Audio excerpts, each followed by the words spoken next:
June 5th, 2021 was the day of round 1 for its first points race of the Touring Kart Championship League, which took place in Wallingford, Connecticut at a place called On Track Karting. Using the indoor circuit, it was a challenging experience for those who were new to the course. Overtakes were relatively the norm in the second turn, where drivers can have a go and run side by side to a point where a driver can make a potential pass on someone where the track surface is mixed between concrete and fresh pavement of asphalt. The practice sessions were a big help to get a feel for the track before both qualifying and the racing began. Ogman Vargas topped the charts in practice. In qualifying, Vargas set a quicker lap time to earn himself the pole position award, and in total, 13 drivers, including myself, had qualified for the first official event. Time trials determined starting positions for separate heats. Odd qualifiers start the first heat race and start on the inside row. Even qualifiers start the second heat race and start on the outside row. In one of these heats, I had an epic battle for position with my teammate Alex Smith. Lap after lap, I was closing in, and sure enough, he left a gap open heading in towards turn 2, and I went for it. And when that happened, he and I were side by side approaching turns 3 and 4, and in turn 3, Alex managed to hang on and finish ahead of me. That moment was one of the best highlights of the event. Meanwhile, in the feature event, all 13 contestants lined up on the grid for the 25-lap race to cap off the day. As soon as the green flag waved, Ogman Vargas and Brenna Schubert immediately pushed themselves to the maximum, considering they were the two that were up front for most of the race. At the back, myself and Alex made no mistake and kept it clean. Same can be said for Brazilian native Augusto Fontes, who was the petite final winner of the Touring Kart Championship premiere at GPNY 3 months before. And according to him, he had something in his eye, which explains why he was a little off the pace. Back at the front, Brenna was really giving it her all, setting the fastest lap overall.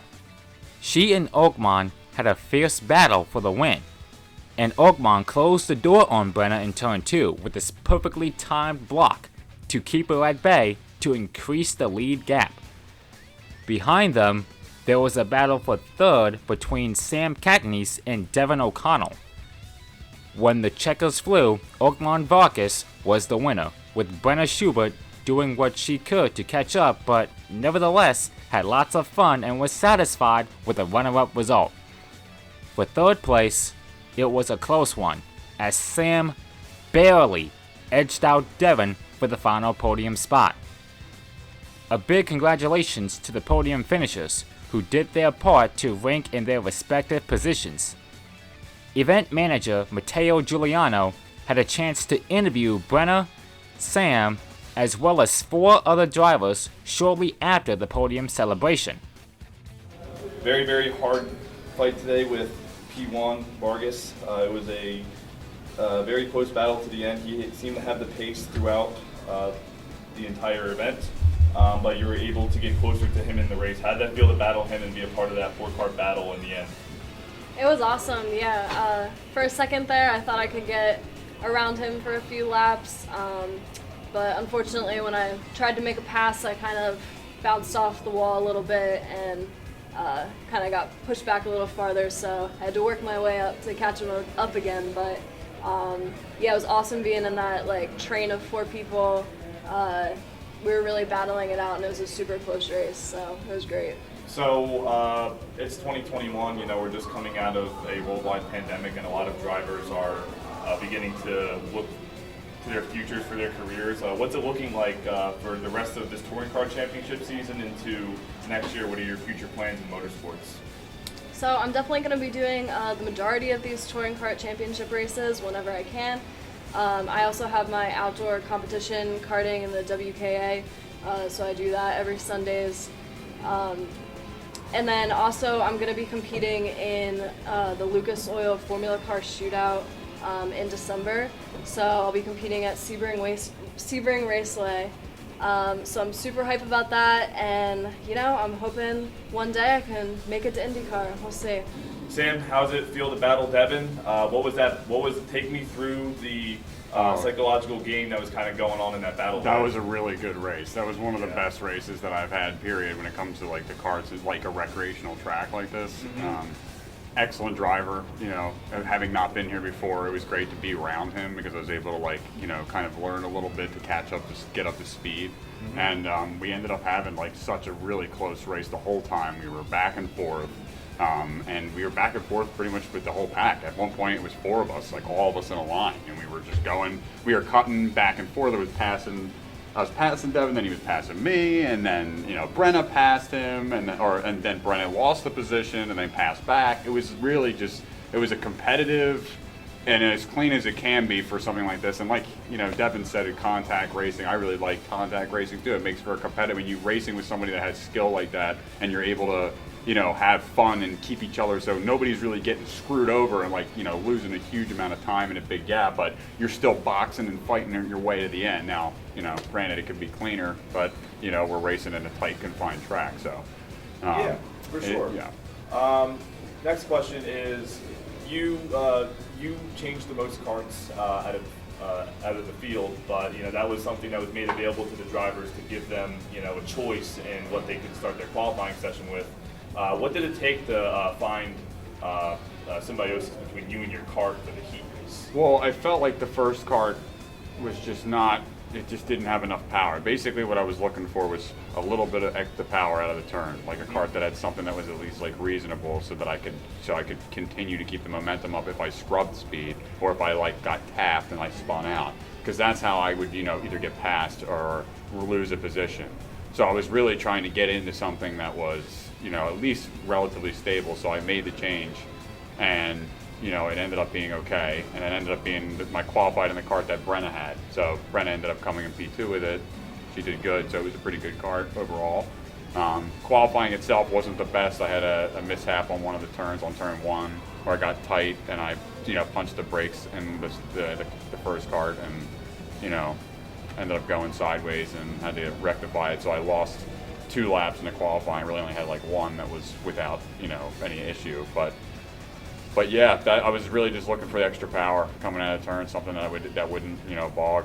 But it seemed like we ended up getting there, and the kart I had at the end was fine. It seemed like we all had a pretty balanced race. It's like all the karts at the end were pretty even. It literally I've seen so many battles, and literally between the 2 at the line, and it was literally 6 inches. No, I know. I couldn't even we were both, and we passed each other 3 times in the last lap. We were back and forth, nudging, and it was wild. It was a good race. For sure. So what are your plans from here on out? To race in this championship. This championship is meant to be the first step in a ladder up to higher forms of motorsport. What are your plans from the rest of 2021 with the summer championship as going into 2022? I plan on doing what I can to make all the events, if I can make them. A lot of it has to do with life responsibilities and other things I got going on. But I plan on doing that, and then I've been working on the side on my own project. I have a little small facility with a nice 5-bay garage, and I've been working on a bunch of different cars, and I got a couple toy go-karts, nothing like competition. And then I got a Formula V that I just got, and I'm looking to try and compete with that. So I'm going to slowly try and edge my way into the season. I have minimal experience actually racing professionally. So when it comes to just racing recreational, I always had a knack for it, but it's still something that, plan on putting some effort and some time into. Sounds like a lot of fun, man. Yeah, man, we'll get there. Very, very hard-fought battle today. I had to give a few positions up a couple times, but we're able to bounce back and had a really hard fight to the end. How did it feel out there today, and what was it like trying to find time? I mean, that's what you're looking for when you're racing at these indoor kart tracks. You want to race hard. You want to. I love contact racing. I think it's a blast, especially on a tight little place like this where you really don't have a lot of room. So, there was a lot of contact. It was a lot of fun. But none of us were dooring each other so bad where we lost 10, 12 kart lengths. We were always right there, bouncing back with each other. So it made for a heck of a show, and I know there's a lot of video of it, and I think you guys are going to have some really good content. Awesome. Now, how does it feel to race in this championship for the first time? This championship is a new concept to put the driver in focus and to create kind of an atmosphere that your results are just based on your driver skill, not as much on your kart performance. But how do you see yourself racing in this championship from here on forward, and what other racing series do you look to get into in the future? As far as this series goes, it's hard to say. I do have a lot of racing myself that I do, so I'll try to make as many as possible. A lot of the tracks are relatively far from me. I know the next race is like 4.5 hours for me, so that's going to be really, really difficult to make. So, but currently right now I'm racing super late models, pro late models, 4-type modifieds. We're actually racing tomorrow up at Oxford Plains Speedway in Maine. So looking forward to that. Actually got to go home and finish the final last few pieces to the setup of the car, and then we'll see how that goes. But as far as this championship goes, I'll try to make as many as possible. If I see that I got a little bit of time off or a day that I can go out and make one, I mean, I had a heck of a lot of fun today. So that's awesome. Now, just one more question. What is the main disciplinary difference that you see between dirt oval racing and kart racing, and what skills are you able to transfer from both, and what's a little different? So I can't really say much for dirt oval. I'm actually a pavement racer. So okay. Yeah, but I do. No, I'm sorry, I can't speak right now. I do race road course as well. I actually have a legend car that I mess around with road course racing, as well as doing kart racing. So, but with this here, as far as karting goes, you really teaches you to stay steady with your hands, stay steady with your body, good posture. And then when you get into a real race car, it really helps you stay nice and smooth. The biggest difference when you're going into a stock car or any type of car with some big horsepower to it is your throttle control. Here, you got a little 6.5 horsepower engine, you can pretty much off on, no worries about it. Where Oxford Plains, for example, this weekend, I mean, there's the odds of me even getting close to full throttle is going to be next to none, just with the way that track's laid out. It's literally a perfect circle. So that's the biggest thing. This really teaches you steady with your hands, steady with your posture, your bare bone racing basics, just learning how to make moves, and then you move up to classes like a late model or even a legend car. You get that car experience. That's where you start learning your throttle control, shifting, just any of the more advanced techniques you'll get in a car.